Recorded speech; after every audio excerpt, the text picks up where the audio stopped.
Okay, thank you, everyone. Can I please ask if there are any declarations of interest? I'm going to start down here with Councillor Butt and then move along the table. Yeah, thank you for that, Chair.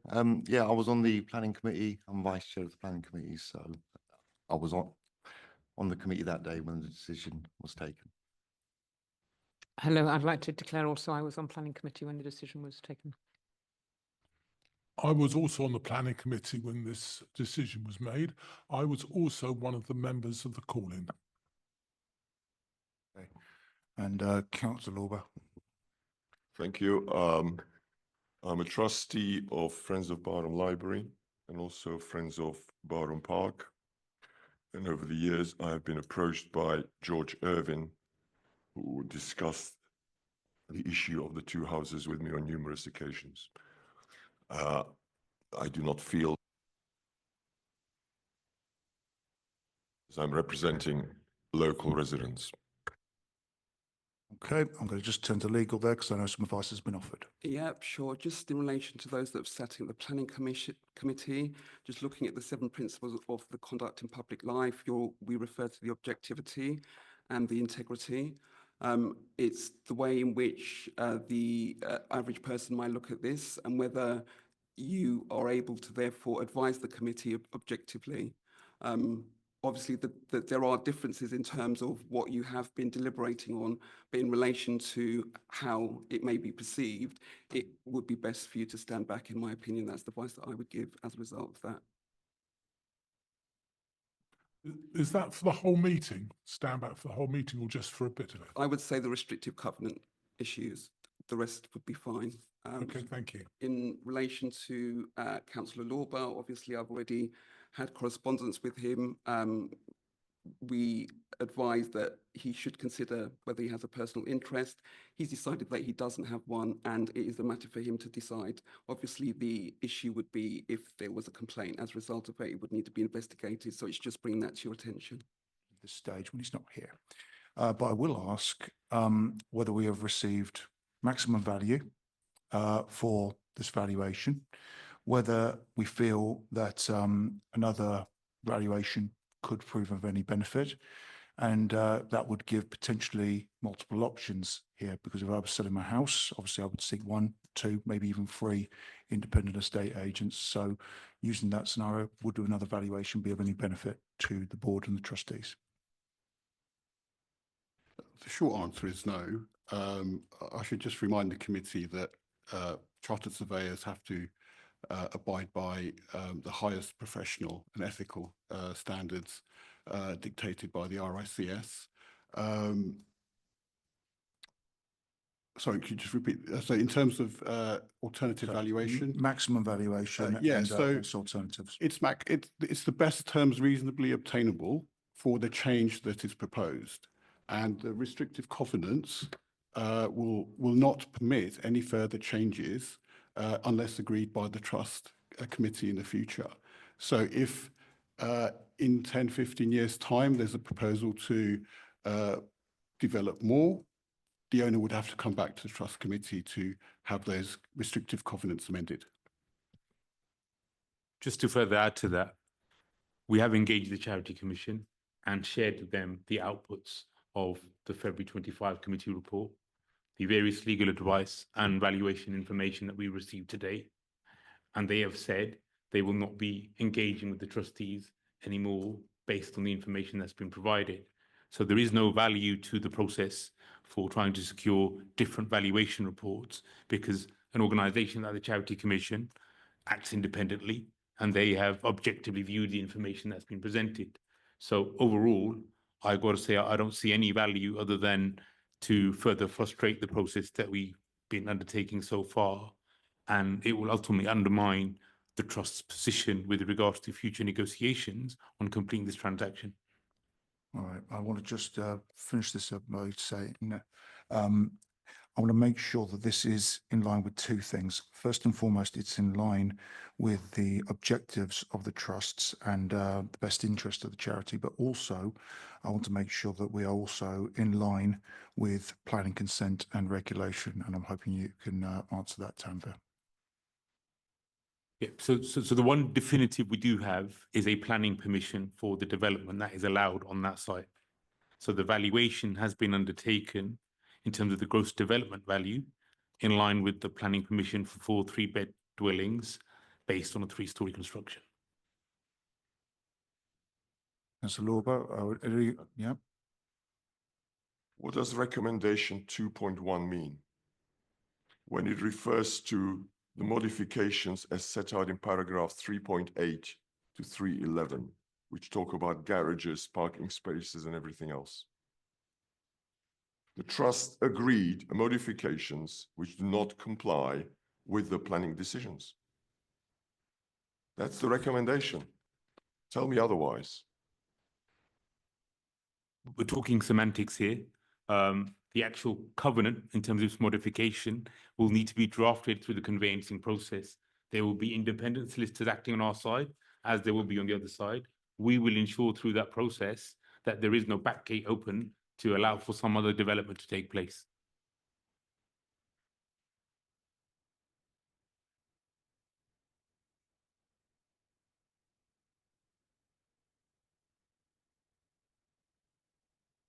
So I'll go first and probably Dee may want to add a few bits later earlier. So I just want to go to page 18 and 19 of the report, which is the 3.8, 3.9 to 3.11 that you talk about the modifications, the proposed modifications. So just remember that was in the planning permission. So I think you said earlier it might have been very alarming for someone or confusing, but the simple thing to be done is to pick up the TP1 that was kind of dated 12th of August 2011, which actually shows all the restrictive covenants in there, and then look at why 3.9 and 3.10 were actually proposed. And in essence, these were actually just to allow this development to come through. So it works through each one because there are 3, 4, 5, 6 in effect restrictive covenants, and that's why there are headings the way they are. So it talks about, you know, the first one, for example, is a restriction that says not to use the property otherwise in a single private dwelling. Well, because planning permission has been granted for 4, that restriction needs to come off. But again, it is just to allow those 4 buildings and nothing more. So there'll be a restriction again, not to permit any other sort of development. So that's how it's been worked through. So all that needed to be done is sort of an exercise looking between both of those documents. The second point I wanted to draw your attention is like paragraph 3.11. It specifically says that these modifications preserve reasonable protections while enabling the approved redevelopment. The precise wording of the changes may be further refined or amended during the legal conveyancing process, which is correct because there's a very separate process to the planning process, and that hasn't been finalised yet. So like anything, a bit like, so if you sit on the planning committee, you get heads of terms for section 106 agreement. Usually there's an umbrella term or some kind of terms imposed on there, but actually how you refine that and finalise it, that's part of the legal process afterwards between the various parties and the solicitors. So this is what's happening here, but with regards to restrictive covenant. As I'll pass you on to Nadeem now, because he has been dealing with actually the drafting. So I'm preparing the deed of variation to the restrictive covenants, and my starting position is something which I don't believe is controversial on the part of the trustees, which is that the modifications will only authorize what the planning permission authorizes. In other words, the restrictive covenants will be aligned with the planning permission. That will be done very carefully, but it's a document which will then have to be presented to the other side solicitors. They'll have comments.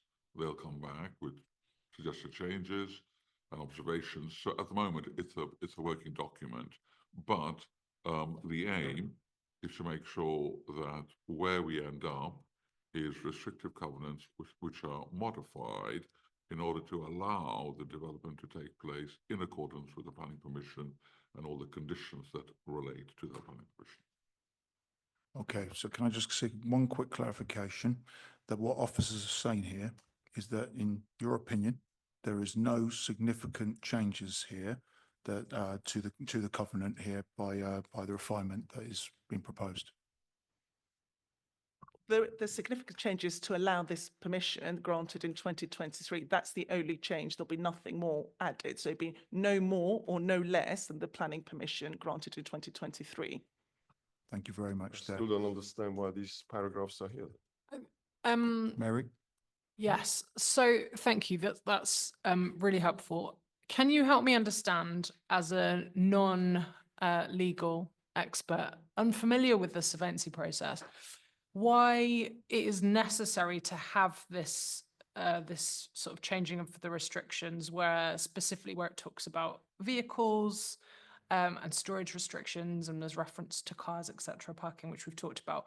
Why is it necessary for that to be there if the planning permission specifically it's a car-free development and there won't be a need for parking? I understand what you've said in terms of there'll be a an alignment between the two, but I just don't really understand why we need to modify the restrictions to allow vehicle access when we've heard that that's not part of the planning permission that was granted in 23. Does that make sense? Does that I question make think sense? it does. Yeah. Let me just say what I'm going to say and tell me if we're both aligned on the same page. So we're not allowing cars.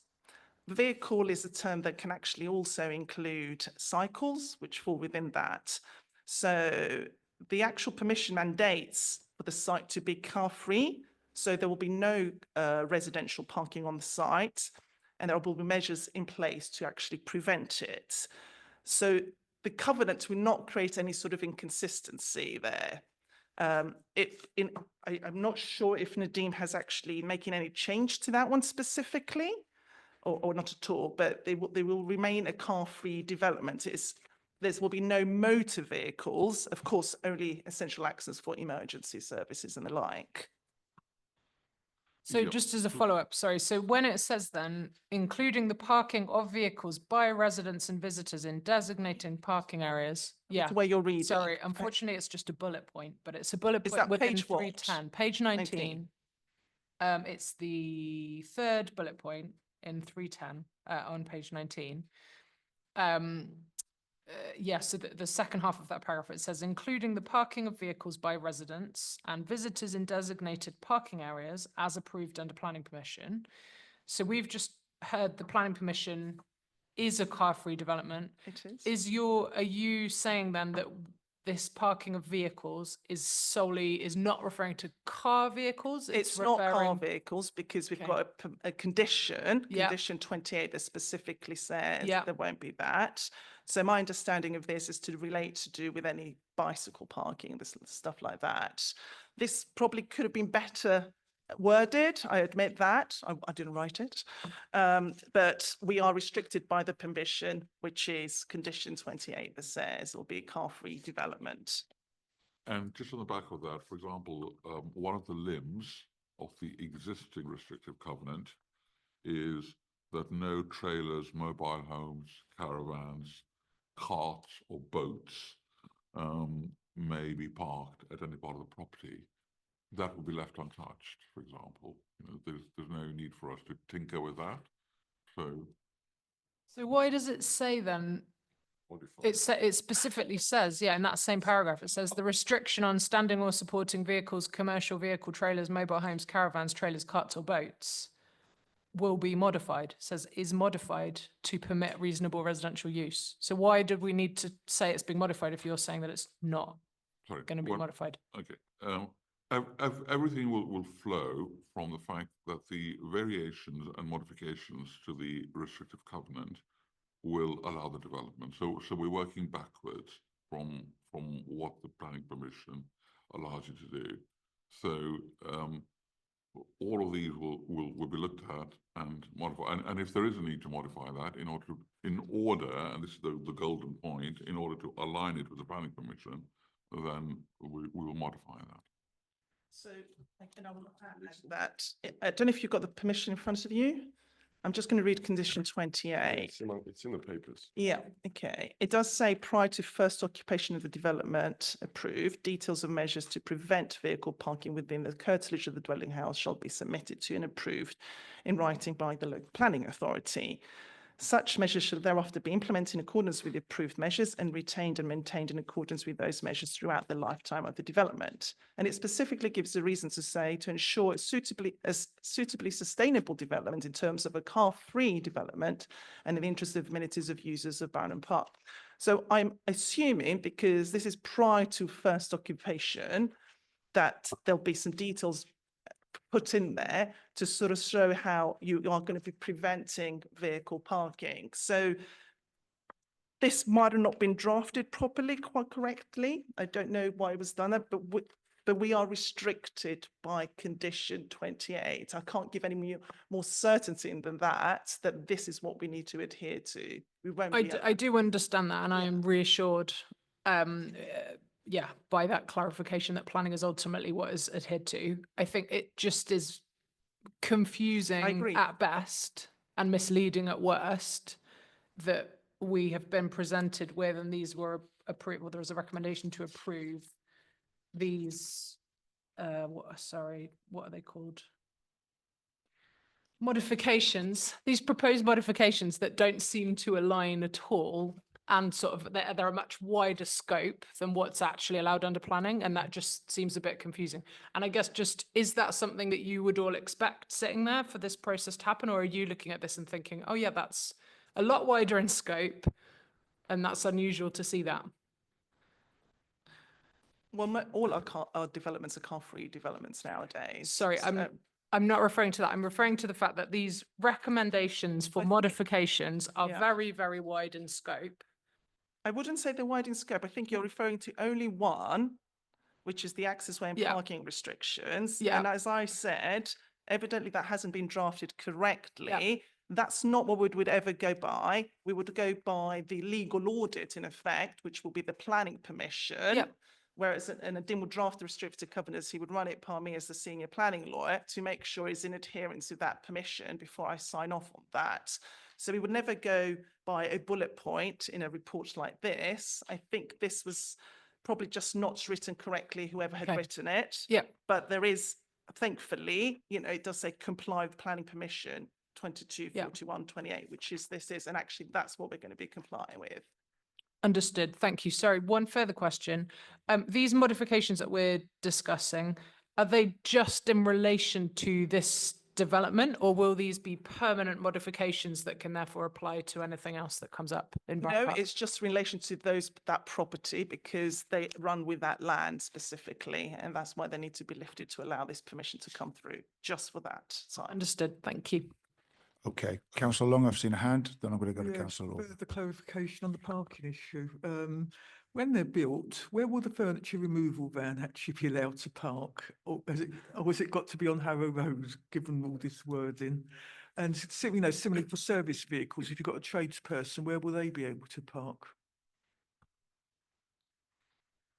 I can't answer that for you, but all I can say, and I'm sure that's part of those kind of measures that will be submitted, consideration will be given by the planning officers for something like that. But there must be parking elsewhere outside where you literally unpack and then walk your goods into your house. Cannot park your furniture van within this boundary of these properties, according to... Well, this is a car-free development, so no cars. Yeah, and if it's a motor car, then there is no car. Yeah, can't go there. It's a PTEL 5. Further questions, Councillor Long? No. Councillor Lorber? It's not just that paragraph that's wrong, obviously, because the paragraph above is also wrong, because it talks about garages. And it's totally inexplicable, because the existing covenants which we have before us put the restrictions in place and are very clear as to what the restrictions are, and they are in line with the planning permission. So why anybody would have put in proposed modification into this report in terms which are completely confusing people, and give the impression that everything that was approved at planning no longer stands. And you can't just say, sorry, when the legal officers do the process and do the writing up of the documents, they will of course do that. What happens if those officers move and somebody has forgotten? This has to go back to the committee, and for these paragraphs to be withdrawn and the correct position confirmed. Because I know you stopped me from talking about Unit 8, but I will give you an example so that you know what I'm talking about. In 2021, a decision was made that legal officers would enter into a legal rental agreement in relation to Unit 8 occupied by Young Brent Foundation. That never happened. 4.5 years later, that organization is leaving those premises, never having paid a single piece of rent, £50,000 lost by Brent Council, probably never paying any business rates, probably the trust paying for all your utilities and all the services, £100,000 of public money, because a decision recorded in the Barham Trust Committee minutes in 1st of September 2021 was never implemented. And I know you think I'm having a go, but I'm only having a go because I'm prepared to forgive a mistake. People make mistakes, but this is more than just a mistake. The way that the trust has been carried on for a very long time is not a mistake. It's actually a cover-up. People never admit that they got it wrong, and they never admit that something needs to improve and something needs to change. And it is, you can silence me, you can tell me to bugger off, I don't care. But the chief executive said, I feel passionate about Barham Park. No, I don't feel passionate about Barham Park. I am passionate about proper governance in this authority and proper professional conduct by everybody involved in it. Barham Park Trust doesn't fall into a category of an organization and a body that has been professionally run either by the trustees or by officers to whom the role delegated was given. And that's why I'm so angry and so passionate about bringing call-ins and other things to this committee, and nobody ever listens to us, and the losses mount. I'm going to go to officers. I just want to correct something that I said to Councillor Mitchell, actually, just to clarify something, and to Councillor Lorber, and because I'm just rereading that point, and actually it's Councillor Long that's probably made me think a little bit more about the question that you posed. So actually, page 19 is correct, that bullet point, because if I look closer at it, it's about modifying it to allow vehicle and pedestrian access as required for the lawful residential use of the property. So that would be something like dropping somebody off, let's say in a wheelchair or the removal van, for example, but ensures that any access arrangements comply with the restriction of no car free development, where the condition 28 specifically talks about preventing vehicle parking. So you can't stay there permanently, but it is allowed a little bit to be able to access for lawful residential use, but it will be a car-free development. So that's probably what that's trying to get to, in effect, to try and say, you know, if there's a ban completely, well, how do we make sure that they can just get in and get out? But again, it's about making sure that everything sticks with what the planning decision has actually said. Yeah, can I just also add that every single one of these clauses does actually specify the planning permission. So for example, the point about the garages, it actually says the restriction, it talks about the actual restriction on erecting buildings or structured, is modified to permit the construction of the 4 residential dwellings that no one is disputing, and any associated, it doesn't say that there will be, and any associated infrastructure, including garages, outbuildings and landscaping, in accordance with the planning permission 224128. So every single one of these clauses does actually point to the planning permission itself. So why didn't you just simply say we're going to stick to the existing clauses in the covenant? Why make it more complicated than you need to? The covenant is very restricted. That's why we did it. I was there in 2011 to protect the park. Because if you don't modify the existing restrictive covenant, you're not going to get over 2 plots. You're not going to get 4 properties. That is not in alignment with the planning permit. The covenant says no garages. If you put a garage in, you're not going to have enough land for a plot for 4 houses. So why talk about garages? That's my point. Okay. Can I see if there are any more questions from any committee members at this time? All right, with that then, I guess we're going to bring it to a vote. Thank you all very much for your time.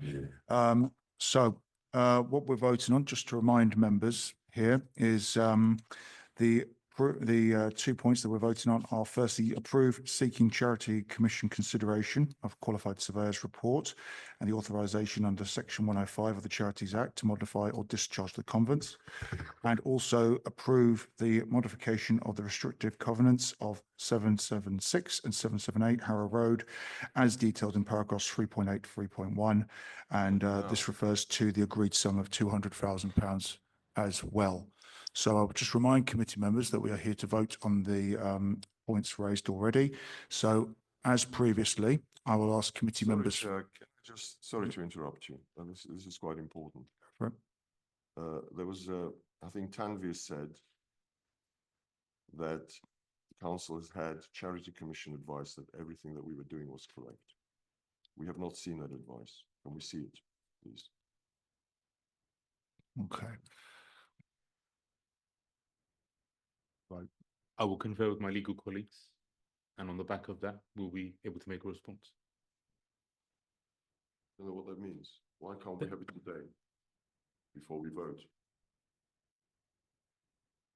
Who's the advice to? Hold on. Isn't it approve seeking the Charity Commission's advice? So has that, or has been sought, but has that been received yet? You need to apply. Yeah. Sorry. We will need to formally apply. I mean, Marsha can help me with the exact technical process that we'd have to go through. But we've had. I'm referring to, I thought you said we already had advice. So there were some questions raised by a member of the public to the Charity Commission. Charity Commission then raised some inquiries with us in terms of the process and what we'd be doing, and that is what they've consented to. So the exact process that we are going to use, we confirmed to the Charity Commission. The Charity Commission have confirmed that they are happy with the process. So we are now going to go ahead with that. So that's what we can give to you, but that's where we are. Okay, thank you. Okay. All right. I was just going to make a point around why we're putting ourselves through this pain is because there's a investment strategy behind the value that the restrictive covenant modification gives to the trust. So that six-figure sum will go back into the the restricted funds, which are currently being used to pay for the essential works. The rental income that we generate isn't sufficient to prop up the asset for years to come. So there is a value to the trust and an investment plan behind why modifying this restricted covenant is so important, because we are potentially starving Barham Park of real capital investment. All right. Okay. We're going to bring that now to a close. We are going to go to a vote. We've already discussed the points that we are voting on, so I'm going to ask very quickly for a show of hands now as to whether committee members believe that we should refer these decisions, as previously stated, back to the Barham Park Trust Committee tonight, or alternatively, whether the committee does not wish to refer these matters back to the decision maker or to the council, at which point they will be deemed to be confirmed and take effect immediately following the meeting. Okay, so can I see a show of hands firstly for those who believe that we should send this decision back to the Barham Park Trust Committee, please? Show of hands. Okay, thank you very much, Councillor. And can I have a show of hands for those who do not believe that we should refer these matters back to the decision maker or the council? All right, okay, that's everyone there. So at this moment, we have seen that the committee has decided on all 4 points not to refer these matters back to the council or to the decision maker at this time. And these decisions will, as say, take effect immediately following the meeting. I want to thank officers and members for their time tonight and ask finally if there is any other urgent business that we need to attend to before we close. No show of hands. Thank you all very much. Have a wonderful evening. Take care.